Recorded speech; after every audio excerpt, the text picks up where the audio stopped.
it be the name. This it be the name. Be sure to give this video a thumbs up if you loved that intro. Now let's get into it.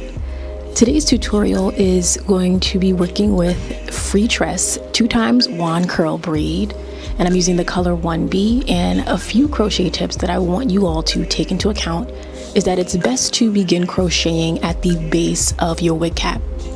You want to, of course, separate individual curls to your own individual preference.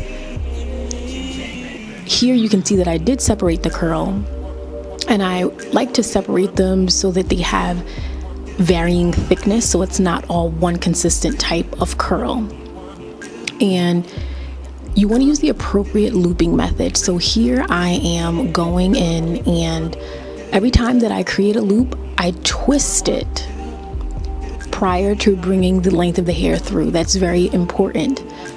Now, the number of times that I loop the hair may change based on the thickness of the curl that I use. Now, I always crochet in a continuous line around the perimeter. This creates an even amount of volume throughout the unit. And you want to space the knots about 1 to 2 diamond spaces or shapes apart, just to give you a general idea of the construction.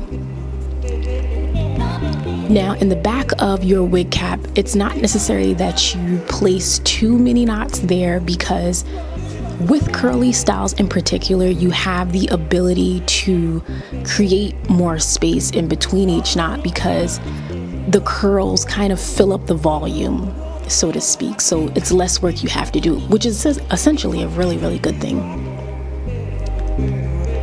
Now I'm going to introduce the concept of bricklayering. I know many of you have probably heard of it before, and it's where you place certain knots to create desired fullness without overcrowding your unit.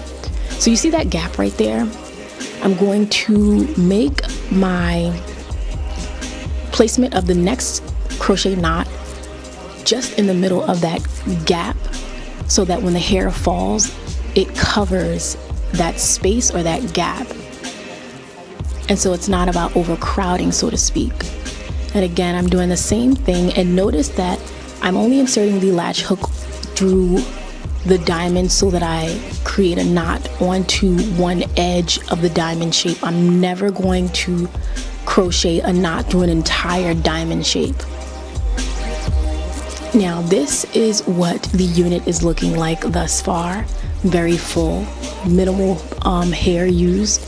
Again, if you separate your curls, this will allow you much more of a fuller look with fewer packs of hair. Now once you get towards the crown, I like this particular wig cap because that line that you see going straight across, it kind of denotes like where the crown is, and this is a good area where you start crocheting your knots closer together. That's my biggest tip, because the crown is a lot wider and it's at the top of your head.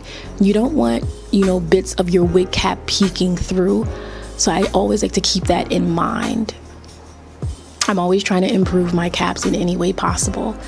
And here at the front, I'm just showing you guys the placement. I'm crocheting the hair a lot closer together, and you can even crochet in longer pieces, or you can cut the hair in half and crochet in shorter pieces.